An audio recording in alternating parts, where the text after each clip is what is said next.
Tonight's big story. The leaders of Singapore and Malaysia have agreed to build a high-speed rail link between Singapore and Kuala Lumpur. This will cut travel time significantly to just 90 minutes. Prime Minister Lee Hsien Loong and his Malaysian counterpart Najib Razak made the announcement after a retreat here in Singapore. Both call the upcoming project a game changer that will give both countries greater stakes in each other's prosperity and success. The leaders' retreat is an annual meeting for both prime ministers to take stock of bilateral ties and discuss areas of further cooperation. Since the resolution of the points of agreement in 2010, relations have progressed steadily. Mr. Lee Hsien Loong said it was Mr. Najib Razak who first mooted the idea of a high-speed rail link some months back. I think it's going to be a game changer. It will transform the way people interact, the intensity of our cooperation, and the degree to which we become interdependent on one another and therefore have stakes in each other's success. It will change the way we do business, the way we look at each other, the way we interact, and it will be seamless in every sense of the word. Within a mere 90 minutes from door to door, people can travel from KL to Singapore and vice versa. So I'm excited about the project. We will certainly do our level best to meet the 2020 deadline. It may go slightly beyond that, but those are details in implementation. The distance between Singapore and the Malaysian capital of Kuala Lumpur is about 315 kilometers. Currently, it can take up to 8 hours by train between the two cities. By bus or car, up to 5 hours, and flight, about 45 minutes. 90 minutes travel time, and that should be faster even than taking a plane if you add in all the waiting time at both ends.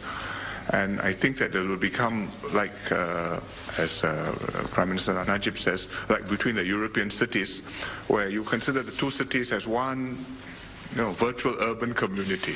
I can live in one city, I can go and work the other side, I can come back the same day. It's happened in Europe, it's happened in Taiwan between Taipei and Kaohsiung with their high-speed train. I think it will happen in China because they built a high-speed train network. And if we look at Southeast Asia, and you talk about connectivity between ASEAN countries, then a high-speed train between Singapore and Kuala Lumpur is the link which makes the most sense. The population is there, the economic vitality is there, the spending power is there. The rationale is good. We will draw on each other's experience. Singapore has got many years of experience running the MRT, and we can look at modalities in other countries. Of course, UK and France is one model. Then you've got you've got Madrid, Barcelona, and you've got the cities in China as well, connected by high-speed rail. But the important thing that this is huge, this is big, this is a real game changer. The high-speed rail link will also complement another rail project, the Rapid Transit System Link, that will link Johor Bahru in southern Malaysia to Singapore's local trains along the upcoming Thomson Line that's expected to be ready by 2019. In the longer term, both sides will also look into the possibility of a third road link between the two countries. The leaders also noted the progress of the joint developments described as iconic projects in Singapore and Iskandar, Malaysia. Now, this is the fourth leaders' retreat between Mr. Najib and Mr. Lee. And with the Malaysian general election looming, Mr. Najib said he hopes to see continuity for these long-term projects. Now, the next leaders' retreat is scheduled for 2014 in Malaysia.